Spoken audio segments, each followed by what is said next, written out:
uNkulunkulu afisa ukungikhulumisa khona phakathi kweni namhlanje, and it will help you to pray in a right way. Amen. Ukuthi uNkulunkulu ufuna kuba akwenzele izinto ezinje. Number 1, uIsrayeli uma ephuma eGibhithe ebheke eCanaan, on his way kukhona ama victories abanawo, unqoba abanakho from eGibhithe ebheke eCanaan. The first victory is when akwazi ukuba kushintshwe uFaro avuma ukuthi baphume. That was victory. Amen. Avuma ukuthi baphume because it was not easier ukuphuma kukabani bazalwane kuka Israel ephuma kuphi bapha abantu kwangekho ize ukuphuma kabani kuka Israel ephuma kuphi eGibhithe.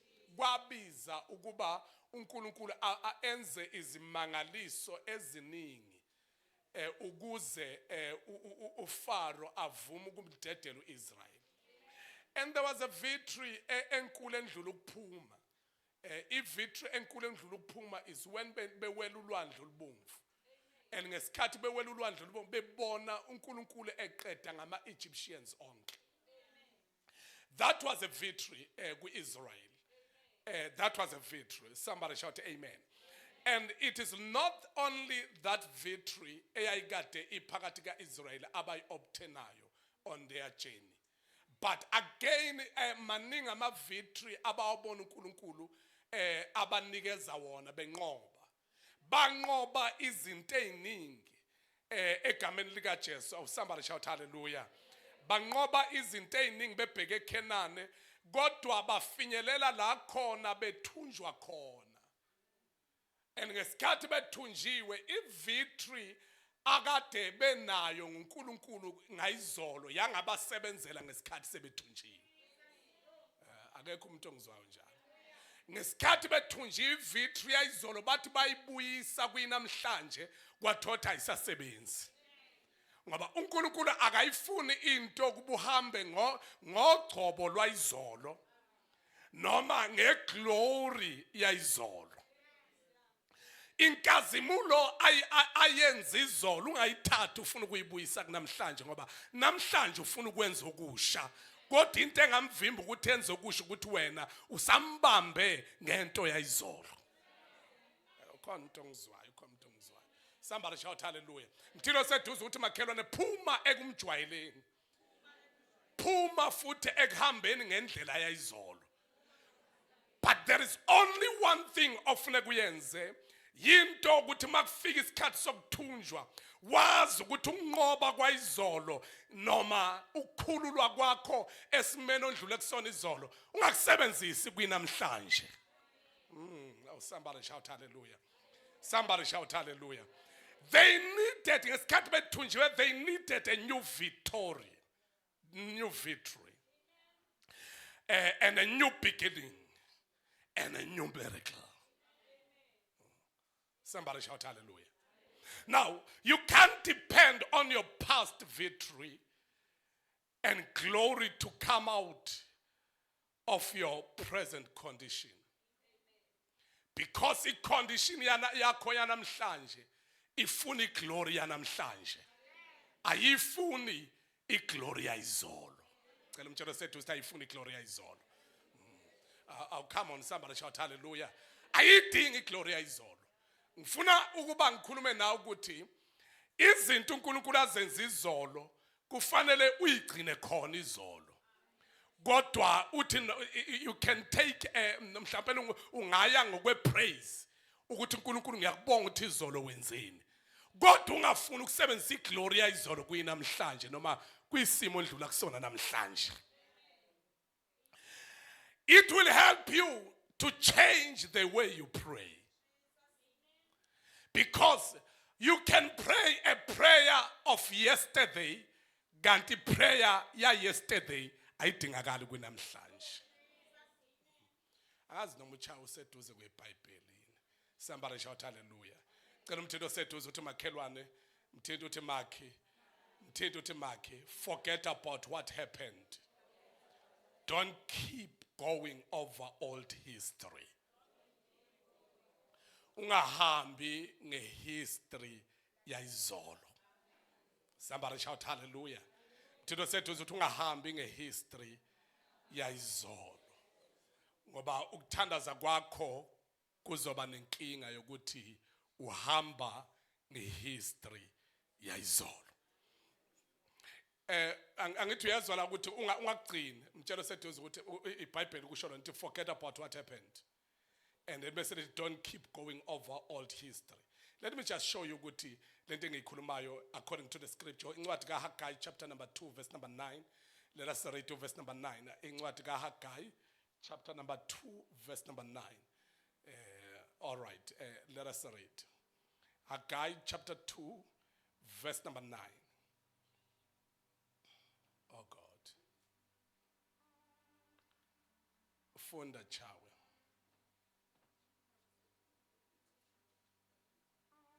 That is Haggai chapter 2 verse number 9. Chapter 2 verse number 9. Yes. Ufunde kanje.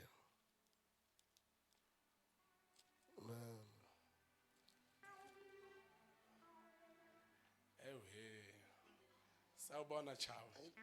Angilijwayele leli iBhayibheli baba. Akulone lakho libolekile. Amen tata. Amen. Kunjalo nje. I understand. Chapter number Ujwayelele 2 verse number 9. Verse number 9. Yes. Inkazimulo yokugcina yalendlu yakuba nkulu kuneyokuqala. Ngicela ubambe nje lapho ukuthi phinda futhi lapho uthi inkazimulo yokugcina. Inkazimulo yokugcina yalendlu yakuba nkulu. Manje kushuthi mawukuyinkazimulo yayizolo ubamba lokuthi iyakuba nkulu. Awangazi amen ukhona. Because you have seen God's glory yesterday. But umuthatha le glory yayizolo ufuna ukuyibuyisa namhlanje. Kusho ukuthi uNkulunkulu uyamvimba ukuthi enze oku above. Angazi amen ukhona. Mthilo seduze ukuthi makhelwane ungambambi ngezinto zayizolo. Ngoba namhlanje ufuna ukwenza izinkulu kunezayizolo. Funda chawe, funda. Verse number 9. That is the reason uNkulunkulu athi forget about the former glory. Isizathu ukuthi into afuna ukuyenza namhlanje ayifani nento ayenza izolo. Angithi uyabona ukuthi mhlabe wela ulwandle kwaphakanyiswa induku. Kodwa mhlabe wela iJordan bathinta ngeenyawo. Okusho ukuthi glory yokwela ulwandle ayifani neglory. Mhlabe wela ulwandle babewela begijima bebaleka. Kodwa mhlabe wela iJordan babephethe umphongolo. Behamba beqosha namatshe okukhumbula ukuthi banqoba kanjani. Mtshelo seduze ukuthi ayifani into ayenza izolo nento ayenze namhlanje. Ayifani into ayenza izolo. Into ayenza izolo mhlabe wela ulwandle. Amandla ayihlele endukwini. Kodwa mhlabe wela iJordan amandla ekubo. Babethinta nje amanzi hayi induku kodwa inyawo zabo mayifinyelele emanzini kuhlukane iJordan. Mtshelo seduze ukuthi makha ayifani. Into ayenza izolo ayifani yanamhlanje. Ungafuni ukumletha kwinamhlanje amini kuyizolo kanti usenamhlanje. Ungafuni ukulanda into ezolo kanti ayisadingeki induku.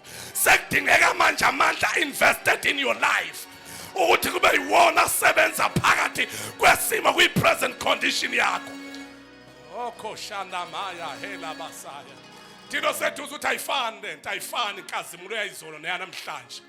Inkulu into afuna ukuyenza namhlanje kodwa ungambambi ngento ayenza izolo. Ngoba ngeke uzubone amandla kaNkulunkulu emakhulu uma usambambe ngezinto zayizolo. Ngeke ubone uNkulunkulu enzima ngaliso because it was a miracle ukuba wena ulwandle olubomvu. But again it was a miracle ukuthi miracle isuke endukini ize kubona. Awukhona abantu abathi ngiyakuzwa Bishop abathi ngiyakuzwa. Ayifani inkazimulo yayizolo nenkazimulo yanamhlanje.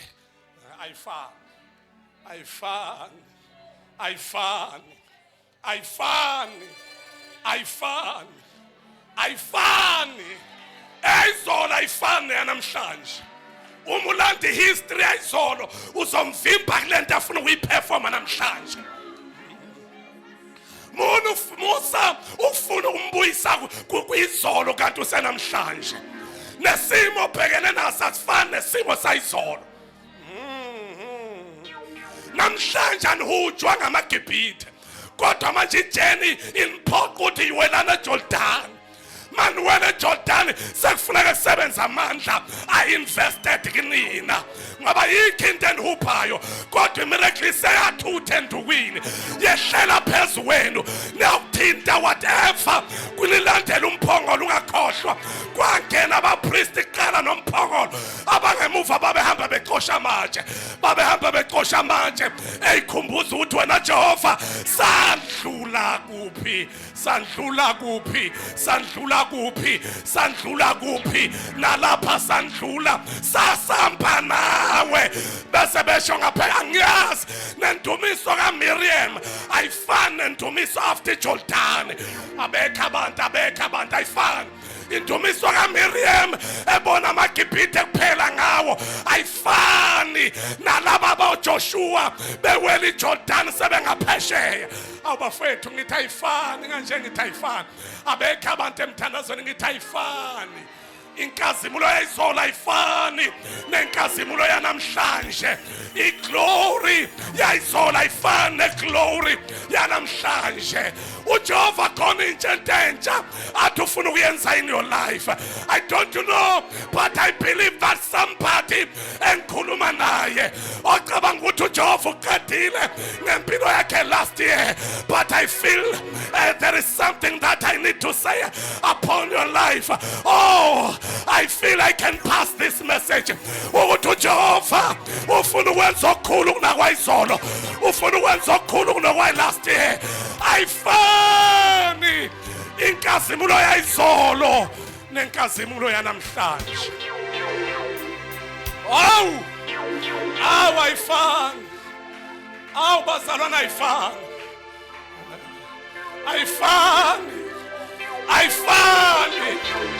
ayifani.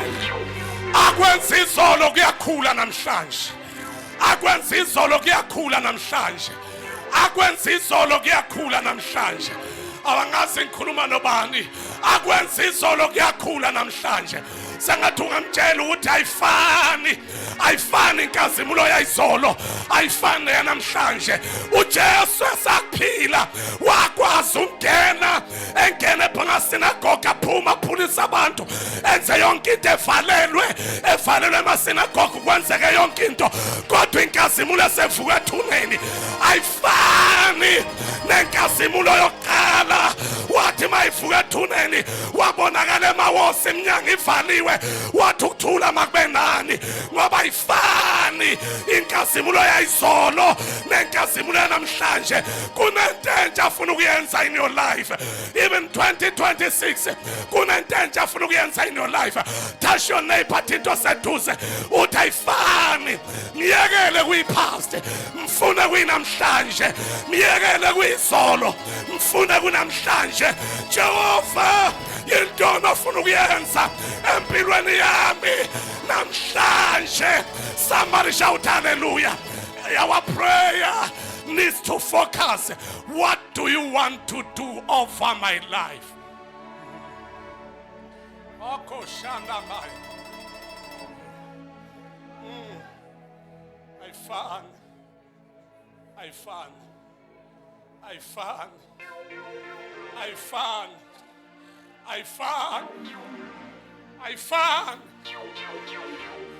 ayifani. Kunama levels, kunokuphakama from power to power, from glory to glory, from one anointing to another anointing. Ayifani. Cha ulivulile iBhayibheli ayifani, ahlale phansi kancane. Ayifani. Hallelujah. Oh God. Oh God. Oh Jesus.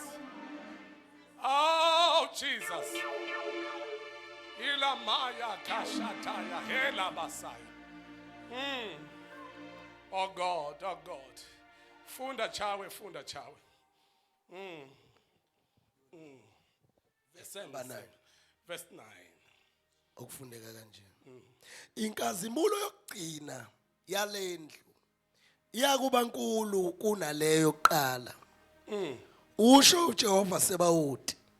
Nginike ukujula kule ndawo usho uJehova Sebawothi.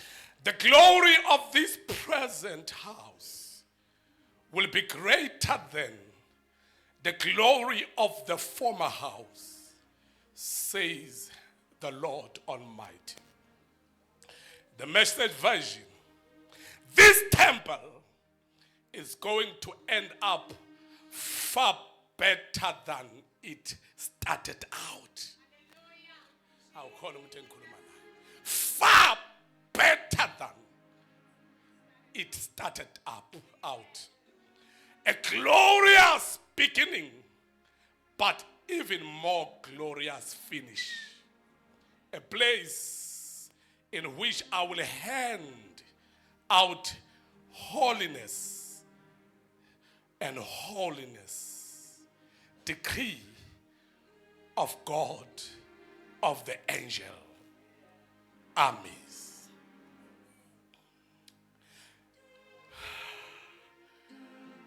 It will be greater than the glory of the former house. The Message version, it will be far better than, come on, far better than it started out. Somebody shout hallelujah. That glory. Kukhona into ethi angizosho nje kuwena ukuthi even uthandaza. Musu ukuthandaza ngendlela endala. Kodwa thandaza ngendlela ethi uNkulunkulu ngilindele into entsha. Ongayenza kulonyaka. Please Jehovah, do something new in my life. And in our prayers today, I want us ukuba sibe nayo leyo nto in our mind. That Father, do something that is new in our lives. Somebody shout hallelujah. Somebody shout hallelujah. Now, the devil sometimes will speak something that is general. That Satan will always bring back your failures. Akulethele wona ngisho ukuthi uvula umlomo uthi uyathandaza. Afika akunikeza athi nanku cash wakho. Uthi uyathandaza ethi imancane ke abathandaza abanjengawe. Athi bamba nakho. Uthi uyabamba nakho kunye. Uthi uyabamba athi awufanele kini. Noma sekushunyayeli ukuthi uma nisizivuma uthembekile yena ukuthi enze njani asithethelele wena.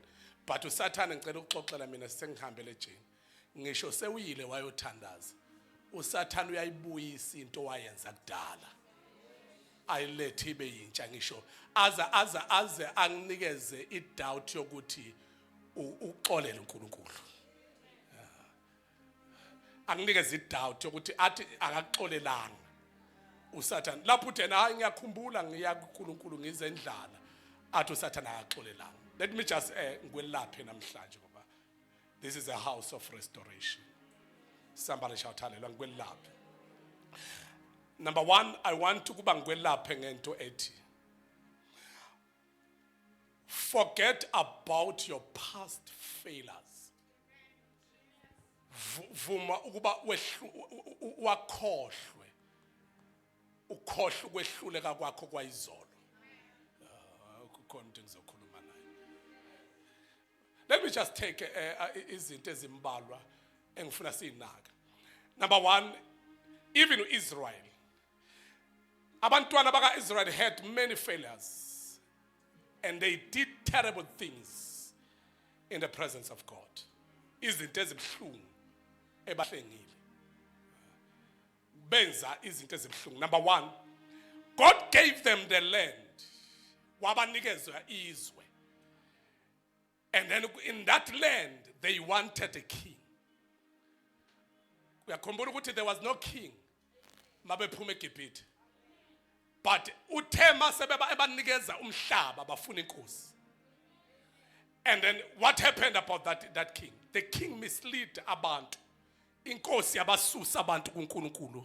Yaba misleader because of ukuthi uNkulunkulu into abanike yona bahlule ukubonga. Ukuthi sakubona siphume eGibhithe kungekho nkosi. Kodwa kwasho ukuthi bayithanda into ephathekayo abantu. Nokuthi bahlale bebuka. Ukuthi nang. Ngesikhathi befuna inkosi, kuthiwa inkosi amakhosi, many kings, abantu aba misleader. We know that the scripture. That is the first one. Ukuthi Israel wenza izinto eziningi ezibhlungu, ama failures. Amen. Then God gave them a temple. Wabanikeza itemple ukuthi nathi itemple la ngikhonzwa khona. In that temple what they did, they worship idols. Bashintsha indawo yokukhonza uNkulunkulu bafaka izithixo zabo. Abekho abantu la. They did terrible things. But uNkulunkulu wabaxolela. Angazi amen ukhona la. Angiphinde futhi. He gave them a temple to worship him. What indawo yami le yokungidumisa. And endaweni yakhe yokungidumisa bashintsha bafaka izithixo zabo. But I siyabonga uNkulunkulu kusinikeza itemple kodwa nakhe sicabanga ukuthi kukhona oku right kuthina. That is what is happening now. People they think they are worshiping God kanti sebedumisa nezithixo phakathi enkonzweni. Sekwashintsha kwashift uNkulunkulu kwabeka isithixo benganakile. Into eyenzeka naseBabylon. Amen. Banganaka uJeremiah uthunywa nje ukuyohlenga noma ukuyokhipha abantu ababoshiwe. It is because even abaprofeti bashintshe indlela yokukhonza uNkulunkulu bayenza kwaba indlela yabantu. Angazi amen ukhona. He gave them, asisho song, he gave them a temple and then they worship idols. God gave them wealthy. Wabanikeza ingcebo and then they misuse it. Wathi Moses entabeni bathatha amacici la egolide nayo yonke into bakuthatha bakhanda ithole. Kodwa ingcebo abaphuma nayo abanika bephuma eGibhithe. Abekho abantu la ekhaya ngazi ikhuluma. Ingcebo abanika bephuma kukhuluma phela abantu bephuma eGibhithe. Ayikho into uNkulunkulu angayenzanga yenzela bona kodwa bamphoxa. Wabanika ingcebo bayithatha bayimisuse esikhundleni sokuthi babuyisele kuJehova ngayo ingcebo abanikeze yona bayokhonza ezinye izinto ithixo bakhanda ithole nje ithole legolide tshela sethu ukuthi nakho kusobala ithole legolide. Somebody shout hallelujah. Somebody shout hallelujah. Somebody shout hallelujah. Finally, how kodwa Jesu, how kodwa. Finally, God gave them Jesus. And then they rejected him. Awangazi amen ukhona. Sengathi ungabatshela ukuthi umuntu nje kade umuntu emphoxa uNkulunkulu. Kade befeyile. Finally, he gave them Jesus. And then they rejected him. Somebody shout, they rejected him. They rejected him. Kodwa khona uthi ngiyakuzwa bishop, uthi ngiyakuzwa. Kodwa still uNkulunkulu usenze njani usabathanda abantu bakhe. Usathi woza kuJesu noma umandiki ungesabi yebo kusinikela kuye kwabo Jesu asosa sholuto yena wofele akuthathe komsa wakhe yize bemrejectile kodwa still usatha sime impambanweni shumayele usatha sime eTradini usatha simisa amatende sishumayele ngoba azange aze alahla ukuthi noma ayeke ukuthanda umuntu noma efailile umuntu. The book of Hosea, there was a man whose name is a prophet Hosea, and then there was a woman whose name is Gomer. Bible iveza ukuthi umuntu unjani noma ibandla linjani towards Christ. Liveza a holy man iyolanda a prostitute. Elanda umuntu odayisa ngomzimba emhlobola eyokhuleka emasangweni. Esikhulekile. Ekhuleka aziwa ukuthi uyiprostitute. Ukuthi uthando lukaNkulunkulu lunjalo. Ekwazi ukuthi umhlubukile kodwa usakulandela. Kodwa ngazi ngephi la emthandazweni, angazi ngephi la emthandazweni. Hosea wathumela abakhongo. Bayokhonga umuntu oyiprostitute owaziwe etradini. Kwathiwa hey sikhulekile sizokwakha ihlobo esihle. Kushiwa kuyiprostitute. Kwathiwa khiphani ilokhuzana imali yongena yini leyo yongena bayikhipha kwathiwa ekwehle emthini wayikhipha kwathiwa unqaqa amazinyo bayikhipha kwashiwo yonke into kwathiwa ke nize ngani kwathiwa isokwakha ihlo sengakhuluma umnumzana wala ekhaya sokwakha ihlobo esihle nifuna bani ugomela hawu weNkulunkulu wami lo yiprostitute kuthiwa balishilo walobola uHosea ngelobolo lonke elipheleleyo elobola iprostitute. Aningizwa bazalwane ngoba mayeza kuwa kanalo uthando lwaphukile kodwa unothando liphelele noma wena ufeyila kodwa yena unothando lipheleleyo. Nkoshana ngiyashumayela Joseph uthi akezi nothando lwaphukile kodwa uza nothando njani oluphelele kuwena. Mtshelo sethu ukuthi ukuthanda noma ufeyila. Athathwa kwasha umshado omhlophe kwasha istep kwahlehlwa kwayiwe emuva kwayiwa phambili kwahlehlwa kwaze wagcina kufikiwe kumfundisi. Amen ngoba siye sibe nesikhathi nje sokuthi abafiki kumfundisi. Lokubehlehla nje bebuye bayaphambili bahlehle silokho sililizela ke behlehla bephinde bayaphambili sithi kodwa Jesu nasi isikhathi sihamba behlehla nabo usuku lwabo lokubehlehla bayaphambili bagcina befikile ke kodwa kumfundisi kwahlanganiswa Hosea ehlanganiswa noGomera. Awuzasha bahamba emzini yonke into kwa right kwavuka inyama ogqokweni. Kwasho ukuthi uGomera ukhumbula umsebenzi wakhe omdala. Washiya umuntu kaNkulunkulu embedeni wabuyela kuyoba iprostitute. Uthe mayibuyele kuyestradini kwafika izwi leza kuHosea and ungakhohlwa yazi le example right kabi ukuthi kade nimphoqa uIsrael kodwa uNkulunkulu wabaseduze naye. Yizwa uma ezoyothatha uGomera from the first day uHosea kuthiwa izwi likaNkulunkulu liqala ukukhuluma noHosea alifika ngalithi you'll get a car, you'll get a house, you'll get a business, you'll get what? You'll get $1 million. La fela lathamba uthatha isifebe. Alimfihlelanga ukuthi isifebe. Lamtshela lathi hamba usilanda isifebe. Uyayicabanga into uNkulunkulu usajajuliswa ukuthi ukhuluma nawe. Ngesikhathi ujajuliswa ukukhuluma nawe bese anginikeza into engekho mnandi. Athamba uyenza.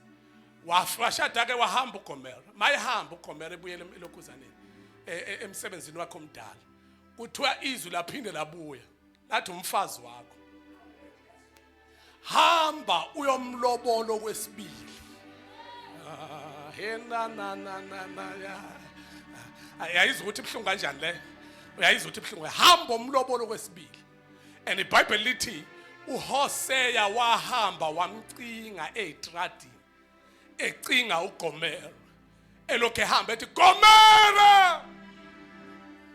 Uyafuneka ekhaya. Selokhu wahamba indawo owulala kuyo yashaya umoya.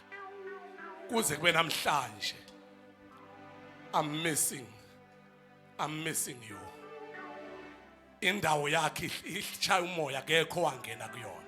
You know, iBhayibheli bese liveza into ethi wamthola umlobolo kwesibili. And bese at the last lithi njalo na Israel kimi. Ngithenga inhlengile nangihlubuka nayo khonza abanye uNkulunkulu kodwa ngikhathalanga ngaphinde ngabuya. Awukodwa ngazi amen ukhona like. Sengathi ungamtshela oseduze ukuthi noma ufeyila izulu ungaze uyilahle ngaphandle. Uthi awusafanelekile. Uyizulu eliphezulu likuthanda noma ngabe esimeni sakho sinjani. Somebody shout amen. Kodwa uNkulunkulu wenze njani uyakuthanda. Mtshela oseduze ukuthi uyakuthanda usimakade. Mtshela ukuthi uyakuthanda usimakade. Angikhuluma ngedwa la ekhaya.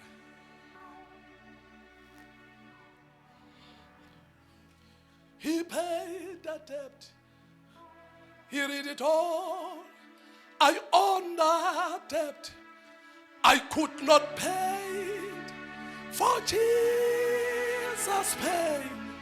paid a debt that I could never pay. Wafike wasihlenga samhlubuka sakwabanye uNkulunkulu. Somebody shout hallelujah. Mthindo seduze uthi mthindo uthi makhelwane izulu liyakuthanda. Izulu liyakuthanda. He is ready to forgive your sins. He is ready to forgive your sins and let you a hand of hope. Now, you need to repent, because when you don't repent, God cannot do anything with you. What Isaiah chapter 1 verse number 18, it repent and come to God, because He's doing something new. Verse number 18, come now, let us reason together, says the Lord. Though your sins are like scarlet, they shall be white as snow. Though they are red as crimson, they shall be like wool. That is chapter 1 verse number 18. But let me just take Ngusela. Proverbs chapter number 24 verse number 16. Oti. For though a righteous man may fall 7 times, he'll rise again. 24 verse number 16. For though a righteous man may fall 7 times, he'll rise again. We don't encourage to fall, but we say if ever it happened, ukuthi kube khona into yokheqe kuwe, don't remain down. Because there is a verse here, Eti, the Lord will raise you. Izulu eliphezulu is ready to help you. So Tandas is ready to help you. Is ready to help you. 43 verse number 19. Lo awufundile uchawe Isaiah. Now uphethe into ethi, look up from where you are to the future. Don't dwell in your present position, but you need to lift up your eyes and look up to your future. Your future is brighter than today. It's brighter than your today. It's brighter than your present condition. It's brighter than where you are now. Your future is brighter than what you see. If you can look up with your eyes, you will be able to see much better than what you see right now. Don't dwell from your past, but let your eyes be open so that you'll be able to see far what God has prepared for you. And what God has prepared for you is better than what you know. What you know is limited. There is limitations. But what you don't know, there is no limitations. Because in what you don't know, it is more. What we are now, we are the spiritual being. And as we are the spiritual being, but we don't live by sight, we live by faith. Somebody shout hallelujah. And then the Bible said, "Kuluma into thina sibona izinto engakenzeki kwelikamoya. Sibona kuyimanje." But I want us to pray ngento ethi Genesis chapter 13 verse number 14 and 15. Genesis chapter 13 verse number 14 and 15 ukhuluma ngalento. uGenesis uthi ke then uAbraham nangefunda uchawe 13 verse number 14 uAbraham kwathi mayiqeda nje ukuhlukana noLuthi and verse number 14 mayiqeda ukuhlukana noLuthi nang uchawe efunda verse 14 and verse number 14 yebo uJehova wathi kuAbrahama yebo uLothi esehlukene naye yebo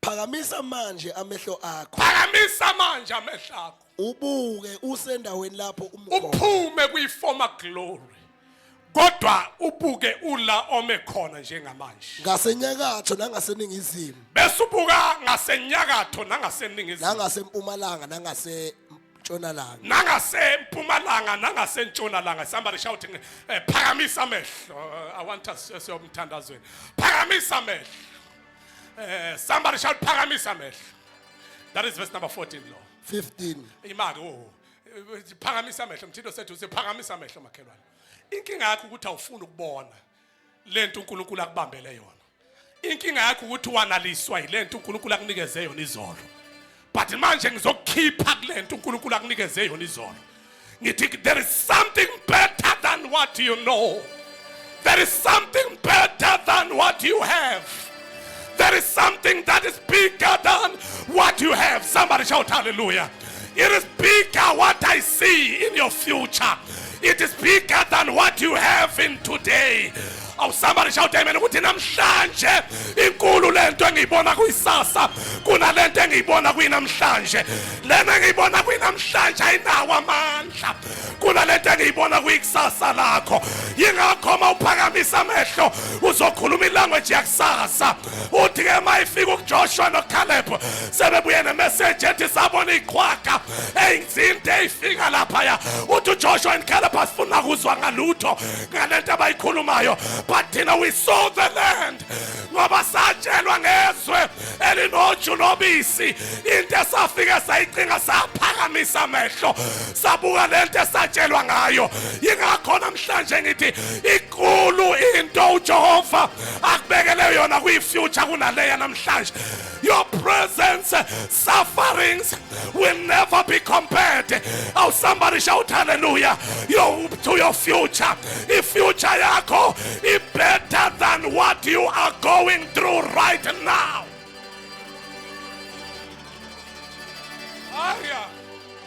Aya. Ngiyezwa mina siyothandaza isikhathi sami sesiphelile. Ngiyezwa siyokhuleka mthino sethu ukuthi kukhona into ebhetha kunaleya namhlanje. Kukhona into ebhetha yakusasa. Uyabona njengoba siqala unyaka kanje ngizwa amandla ngizwa abantu abathi aseneliswa izinto zanamhlanje lokho wakwenza Jehova izolo amandla ayihlele endukwini kodwa manje sesifisa ukubona amandla ehleli kithi sinyathela kwenzeka ama miracle. There will be a miracle upon your life. There will be a miracle upon your family. There will be a miracle upon your business. There will be a miracle upon your household. There will be a miracle upon your workplace. There will be a miracle upon everything that has your name. There will be a miracle. How many of you about I believe that there is a miracle that God is about to perform? There is a miracle that God is about to perform upon my life. I feel God, I feel Jesus. I feel God, I feel Jesus. I feel God, I feel Jesus. I feel God, I feel Jesus. There is a miracle that God is about to perform. Lokho engiyikho akufani nalokho engizoba yikho. Lokho engiyikho manje akufani nalokho engizoba yikho.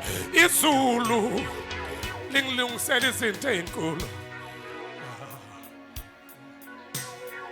Alivali iBhayibheli chawo sime sonke ngenyawo. Let us stand on our feet. Anamaya kashataya hela baba baba. Phakamisa amehlo ubone. Thina seduze uthi phakamisa amehlo ubone. Touch your neighbor. Thindo makhelwane uthi phakamisa amehlo ubone. Come on, thindo makhelwane uthi phakamisa amehlo ubone. Thindo makhelwane uthi phakamisa amehlo ubone. Come on, phakamisa amehlo ubone. Phakamisa amehlo ubone. Phakamisa amehlo ubone. Thinta ababili abathathu. Phakamisa amehlo ubone. lento yiyo namhlanje is better than lelo zoba yiyo. There is something that is bigger than what you are today. I decree and I declare kulomthandazo khona izinto ezizozalwa spiritually, khona izinto ezizoqhuma emhlabathini ogwadule, khona izinto ezizoqhuma edesert, khona izinto ezizoqhuma ehlane, kunezinto ezizoqhuma ngegama likaJesu. God is about to do something new. Somebody shout hallelujah. Ngambambi ngento ayenza izolo, khona enkulu afuna ukuyenza kulonyaka. Ngambambi ngento ayenza ku-2025, khona into enkulu afuna ukuyenza ku-2026. Ungambambi ngezinto azenze last year, kunezinto ezinkulu afuna ukuzenza kulonyaka. Ngizwa amazulu ayaconfirma athi ngempela ikhona into entsha ezawukwenzeka empilweni yakho. Your prayers, imthandazo yakho angabi imthandazo elokilila kudala kwi-past, but akube imthandazo enjani. 14 chawe, funda 14. Akube imthandazo enje 14 chawe, 14. Verse number 14. Yebo, uJehova wathi ku-Abrahama wathi Abrahama, uLothi esehlukene verse naye. 14, shona 14. Verse 14 no. Yebo. I have 15, Phakamisa 15, 15. verse number 14. 15. Yebo. Ngokuba izwe lonke olibonayo Sewaphakamisile amehlo wabona ku-14. Kodwa ngiyakunika imake leli izolibonayo kwangathi ungamthinto oseduze uthi ubonani. Abekho abantu kwangathi ungamthinto uthi ubonani makhelwane. Yini lo ibonayo? Awunikezwe into ongayiboni, unikezwe into oyibonileyo. Mthinto uthi ubonani makhelwane? I don't know ukuthi yini oyibonayo, kodwa ngiyezwa kulomthandazo kunabantu abazosho njengami. I don't see failures in front of my eyes, kodwa ngibona abanqobi, ngibona abantu abane-victory, ngibona abantu abanqobayo, ngibona abantu abaphakama. Wena ubonani? Wena yini oyibonayo? Yini oyibonayo? Oshana mama ela baba saya likapasaya henana mama. Webazalwane intono oyibonayo? Yintoni? Yintoni oyibonayo? I'm asking a question. Yintoni? Chawe ubonani? Ubonani? Ubonani? Masiphuma lapha siyendlini ubonani? Masiphuma la usendlini yakho ubonani, emsebenzini la usebenza khona ubonani, ebhizinisini lakho oqalile ubonani, ekhaya ubonani, egcekeni ubonani, entweni enegama lakho ubonani. Yini oyibona? This is the house of restoration. This is the house of restoration. God can restore whatever that the devil has taken away from your life. He's ready. Yini oyibonayo? Yini ntoni oyibonayo? Phakamisa amehlo ubonani, asithandaze chawe funda. Ubonani? verse number 15. 15 ubonani? Ngokuba izwe lonke olibonayo Hayi, lento oyibonayo namhlanje, izwe lonke olibonayo, ngiyakunika wena ngiyakunikeza lona. nenzalo yakho. Lethi man, lento oyibonayo ngizakunikeza wena. Ayugcina kuwena kodwa nenzalo yakho. Lento yoba ngeyakho kodwa yehlele nasenzalweni yakho. Yinto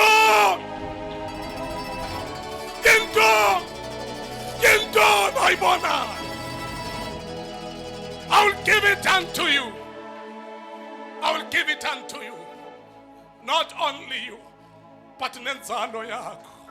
Somebody shout, bless my descendant. Somebody shout, bless my descendant. Busisa inzalo yami. Busisa inzalo yami kakhulu, busisa inzalo yami. Asikhuluma ngenzalo ya physically la. Sikhuluma ngenzalo ya spiritual. Busisa inzalo yami. Somebody shout, busisa inzalo yami. Somebody shout, busisa inzalo yami. Ufaqedile chawe. Ngiyakunika lona nenzalo yami. Nenzalo yakho kuze kube phakathi. Kuze kube phakathi. Awu kodwa liyadropa leli Bible. Liyarobha bazalwane. Liyarobha leli. Hinamaya kashataya. Verse number 15. Hela mama mayat. Ula baba shatai. Ngifuna leli lithi, look at the north, south, east and west. Liple. Alikho lapho. Nalele ngiliphethe namhlanje liyangiroba. Lithi leli, everything you see, the whole land spread out before you, I will give it to you and to your descendant. Oh yes, I rope. Hambak 17. Hambak 17. Hambak 17. Kulona isiZulu. Hambak 17. Cishe soshoke manje. U17 yebo. Verse number 17. Yebo. Suka udabule izwe. Oh, sawubonile. Wanikezwa assurance. Kwathiwa impela kunjani? Kaba ngelakho sesithandaza. Suka wenzeni manje shaba? Suka udabule izwe. Mthetho seduze uthi bakhana ubone kahle kodwa. Mthino sethu ubone kahle kodwa. Izulu seliconfirm ukuthi lento oyibonayo uzoyinikeza. Kodwa manje nansi ngitselele sele. Yenze njani? Suka udabule Phila izwe. njengomuntu walento oyibonile. Thank you Jesus. Awangekho amen like. Phila njengalento oyibonileyo. Ingakafiki. Suka ke manje udabule izwe olibonileyo. Abekho abantu yebo chawe futhi udabule izwe yebo. Ubude balo lobubanzi balo. Ubude balo indlela odabule ngayo. Ngokuba ngiyakunika lona. Ubude balo nobubanzi balo. Ngiyakunikeza lo. Yes. Funda ke lesingisi, mnikeze lesingisi. Ilena lelo. Awu amen. Funda ke lesingisi. Lithi Verse number 17. yebo. Go. Walk through the length Through and the length. breadth And bread. of the land. Yebo. For I am giving it to you. I'm giving it to you. Length and breadth. Ubude, ubanzi nobu. Kodwa ngithanda lithi north, south, east, west. Kulungile akusenani ngithanda lelo kodwa akusenani. Asithandaze ngicela usethi. Verse number 14. Yebo. The Lord said to Abram, Yebo. after Lot had parted from him, Yebo. look around from where you are Hayi funda 15 Charles, 15. to the north and south, Akho-ke nansi intathe ngiyifuna. to the north Hey, and south. Yima khona into ese-north yakho. Nayi into engiyifuna khona into yakho ese-north. Jesus. Check iland enorth. Nase-south. Funda. To the north and south, Yebo. to the east and west. Qedile chawa sivala amehlo siphamise izandla. Phamise izandla zakho. Cela sonke you, sivule Jesus. umlomo sithandaze wherever you are. Thank you, Lord. Cela uthandaze ubuke north. Uthandaze ubuke south. Uthandaze ubuke east. Uthandaze ubuke west. Take your time for 2 to 3 minutes. Vula umlomo uthandaze wherever you are. I feel God. Come on, Church of Jesus. Come on. Tandaza. Ibone lento. Othema uphakamisa amehlo ibone. Namaya yenene namaya. Shala maya ntele brosaya kasaya. Bayete Jesu.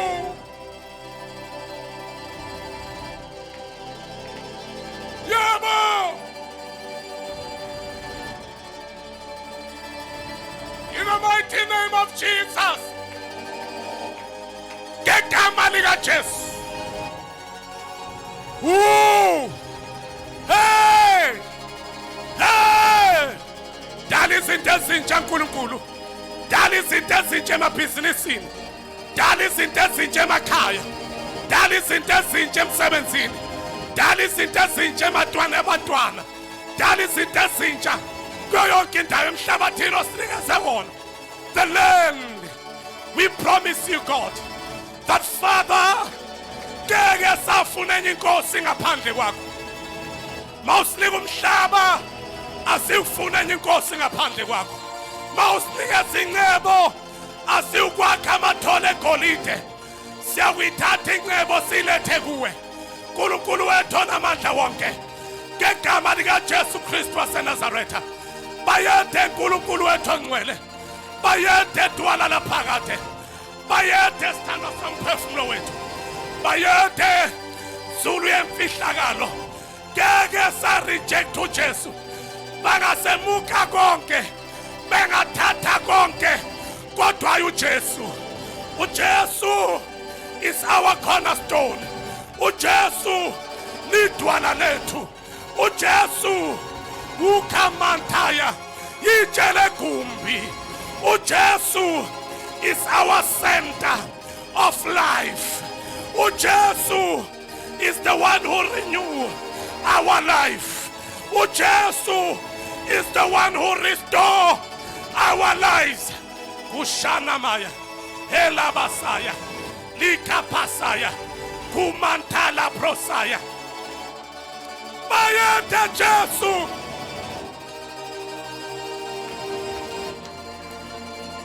Keke silent inkazimulo yayizolo.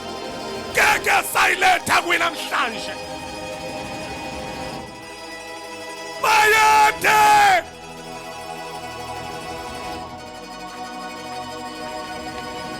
We commit ourselves. We commit ourselves. We commit ourselves. We commit ourselves. We commit ourselves to the name of Jesus, to the blood of Jesus Christ.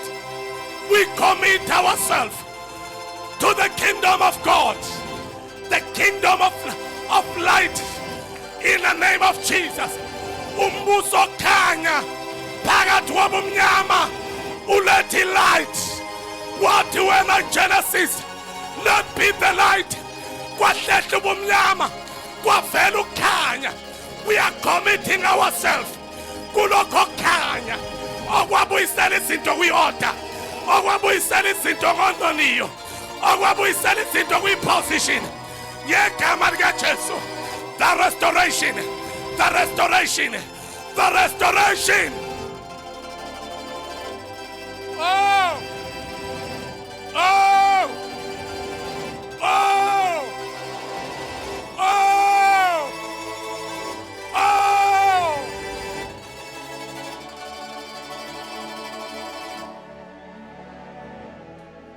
Jesus, Jesus.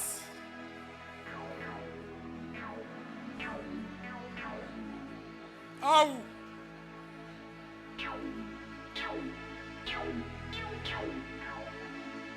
Au.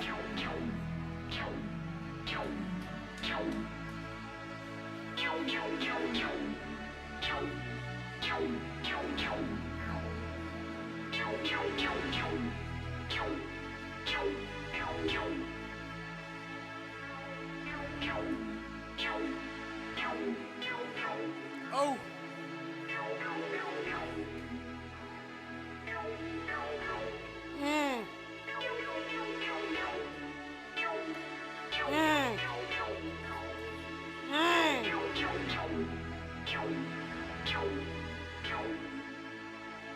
Kega sitele worshipers, uhlala nathi kuze kuphaka. Kega sitela, kega sitela, uhlala nathi kuze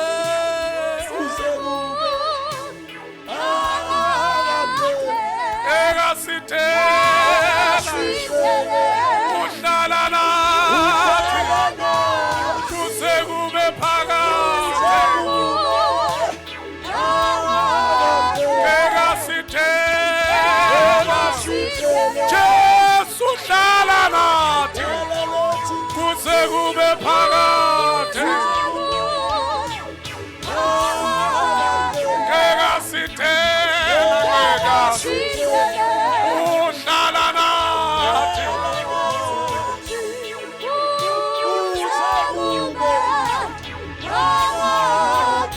Angeke. Hallelujah. Hallelujah. Kega sitela, Jesu uhlala nathi kube phakade. Kega sitela, ayete Jesu.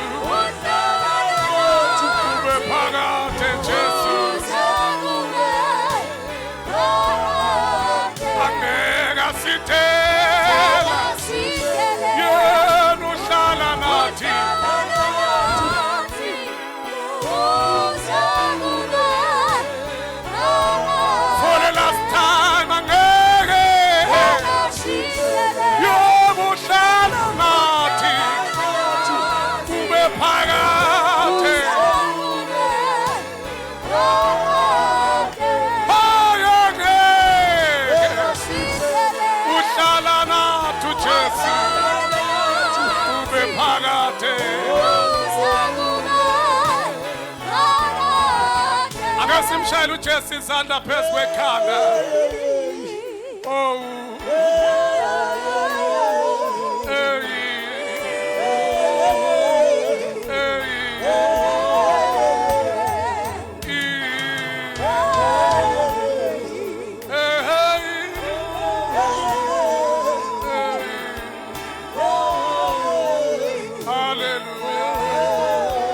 Asubamba umnikelo wethu size phambili sisho njalo sithi ngeke asidele uhlala nathi. Let us come and give unto God.